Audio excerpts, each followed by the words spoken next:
Hablemos de Gaza. ¿Qué es lo que habéis podido hacer? Estuvimos hace un tiempo aquí con Oscar Camps, que sabes que Sí, estuvieron intentando el corredor el marítimo, corredor sí, y que se tuvieron sí. que largar.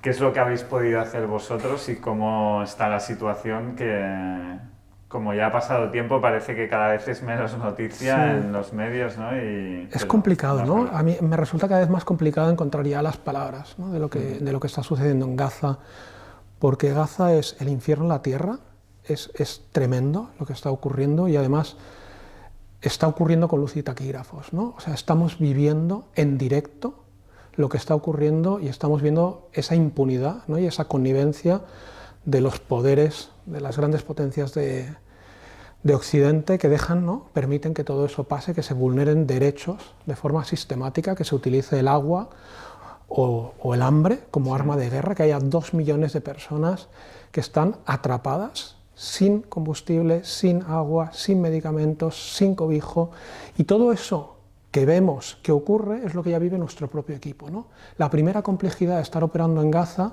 es que nuestro propio equipo cada día vive amenazado, sus familias viven amenazadas, ¿no? Por los bombardeos, por la falta de protección, por la falta de un sitio donde resguardarse, de comida. Pese a eso, estamos respondiendo. Nosotros en Gaza llevamos prácticamente 50 años trabajando, es un contexto que conocemos muy bien, garantizamos agua, saneamiento e higiene, garantizamos comida, pero está siendo muy complejo. Fíjate lo que está ocurriendo ahora Lo en hacéis Gaza con del Norte. organizaciones Lo hacemos locales también de con allí. organizaciones locales, ¿no? Gaza del Norte, ahora mismo, ¿no? Desde que se inició, ¿no? Desde el 6 de octubre ha sido imposible entrar camiones de alimentos, imposible. Teníamos camiones preparados que tenían que entrar ese 6 de octubre, ha sido imposible. Hay entre 50 y 75.000 personas que llevan ahora desde el 6 de octubre pues prácticamente 7 semanas sin haber recibido ningún tipo de apoyo alimentario. Es una situación muy muy complicada. La entrada de camiones que hablábamos antes, ¿no? En Gaza antes entraba una media de 500 camiones cada día, en el último mes han entrado 37. Las necesidades humanitarias son abrumadoras, abrumadoras, pero es muy difícil responder. Muy difícil responder. Hablábamos antes de agua, 5 litros por persona a día, eso es lo que tiene la gente ahora. Eso es la descarga de un váter. Eso es lo que cualquier persona tiene ahora para garantizar higiene, cocinar, beber. Muy complicado, y desde ahí nosotros respondemos, pero seguimos insistiendo muchísimo en ese alto al fuego, en esa necesidad de la protección para los actores, para los trabajadores humanitarios. Cada vez es, bueno, lo habéis leído, hay 280 trabajadores humanitarios asesinados este año, prácticamente 190 en el contexto de Gaza. Nosotros hace 3 semanas nos asesinaron 4 ingenieros de agua, una partera, un médico. Es gente que cada día, para responder y atender a la población gazatí, se arriesga la vida. ¿Y a qué crees que se debe que no haya un alto al fuego? ¿Están esperando a que se muera la gente ya de hambre y de sed? ¿O qué es lo que tiene que pasar? Porque Yo creo que entiendo que es un conflicto de miles de años, pero que no... Yo creo que lo que estamos viendo es que cada día hay como un globo sonda constante, ¿no? De ir estirando el chicle de ese nivel de impunidad, ¿no? De ir vulnerando derechos, el derecho internacional humanitario, el derecho internacional, y viendo que no ocurre nada, que eso se puede hacer con impunidad, ¿no? Que las grandes potencias de Occidente no dicen nada. Sí lo dice Sudáfrica, sí lo dicen Naciones Unidas, sí lo dicen otras, pero no. Tenemos Alemania, tenemos Estados Unidos, tenemos grandes potencias que no están denunciando la situación, y lo que estamos asistiendo, pues en el caso de Gaza del Norte, es una limpieza étnica. ¿Y Así por de qué claro. crees que no se está denunciando si es algo tan No, bueno, evidentemente claro? Digo, los países de los que estamos hablando, o sea, simplemente son intereses económico-políticos. son intereses geoestratégicos, económico-políticos, y las personas son una moneda de cambio, ¿no? Hay una deshumanización total de esas 2 millones de personas en Gaza. Se les ha deshumanizado, no son personas ya, ¿no? Hablamos de ellas y no cuentan en la ecuación ahora mismo. Me cuesta mucho hablar de Gaza, la verdad, porque se me hace un nudo en el estómago tremendo. No sé, me genera muchísima impotencia. Nosotros llevamos prácticamente desde el inicio del conflicto y desde antes denunciando la situación. Afortunadamente son miles de personas aquí en España y en todo el mundo que se suman a esa denuncia, que salen a la calle cada semana hablando de lo que ocurre, pero te confieso que es de esas situaciones que uno vive con muchísima acritud, con mucha frustración y con mucha preocupación, porque además sienta unos precedentes muy peligrosos, ¿no?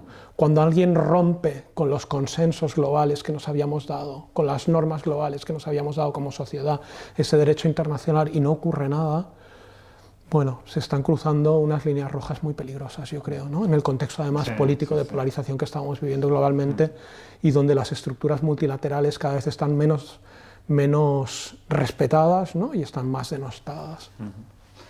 ¿Se puede hacer algo más desde la ciudadanía o según qué países como para intervenir? O exigir ese respeto del derecho internacional, exigir una y otra vez que se acabe con el comercio de armas con Israel.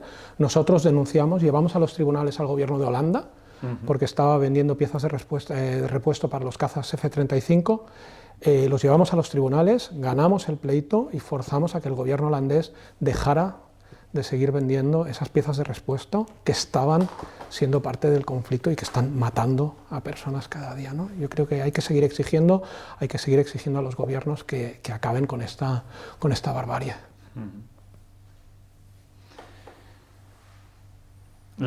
Cambiamos de tema, sí. hemos empezado por el final casi. La economía global y nacional, cada vez hay más desigualdades. No me lo pones fácil para que demos buenas noticias, pero te dejo que sigas. No, sigue. No, luego te digo, hablamos de lo malo y te pregunto qué se puede hacer, ¿no? Hablemos de desigualdades, de economía global. Cada vez hay más desigualdad en el mundo, se está ampliando la desigualdad entre los ricos y los pobres, y la clase media está cada vez desapareciendo más, tanto en España como fuera de España. ¿Qué se puede hacer también para combatir esto? Estamos dando las malas noticias, pero estamos intentando ver qué podemos hacer una persona o un país o una empresa.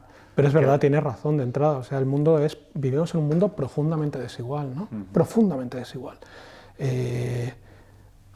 A veces se nos olvida, ¿no? Porque aquí tenemos muchas preocupaciones, pero uno va a una cena de amigos y hablamos del 5G, hablamos de los viajes a Marte, hablamos de la inteligencia artificial, el chat GTP, y mientras tanto, ¿qué es lo que ocurre en otras partes del mundo? Ocurre que hay gente que todavía no tiene acceso a agua potable, ocurre que hay gente que no tiene acceso a cosas tan básicas como salud, como educación, pero son cifras astronómicas. O sea, yo digo salud, educación. En salud hay 3.000 millones de personas que no tienen acceso a una salud de calidad, ¿no? Hablamos de agua y son más de 2.000 millones de personas las que no tienen acceso a agua potable, ¿no? La mitad de la humanidad sobrevive con menos de $7 al día, la mitad de la humanidad.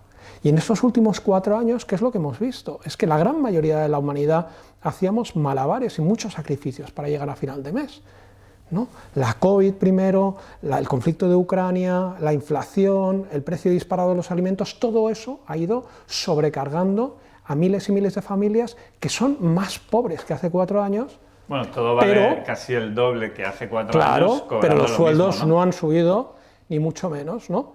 Pero es verdad, o sea, los pobres son más pobres, pero los ricos son obscenamente más ricos, obscenamente más ricos. En los últimos 4 años, esos 1.000 millonarios, que sus grandes preocupaciones son los yates, los viajes, las cenas, todo este tipo de cosas, la inmortalidad, los botox, ¿no? Bueno, todas estas preocupaciones que tienen, es que han duplicado su fortuna en los últimos 4 años, es que han acumulado 3,3 billones de dólares los 1.000 millonarios, es que personas como Jeff Bezos ahora mismo tiene 336.000 millones de dólares, es que Jeff Bezos, Elon Musk, Arnold, Ellison y Warren Buffett, los 5, tienen prácticamente 900.000 millones de dólares juntos. Es que eso para gastárselo, tendría que gastarse cada uno de ellos $1 millón cada día y tardarían 476 años, que es una aberración, es obsceno. Y lo peor de todo esto es que lo hemos normalizado esta situación. Pero hay que dar un golpe en la mesa, hay que decir hasta aquí. ¿Qué es lo que tiene que pasar? Lo que tiene que pasar es que los gobiernos tienen que decidir si gobiernan para esa élite, para esa minoría, y sus leyes, su trabajo se orienta a seguir favoreciendo a esas élites, élites que ya están en el gobierno.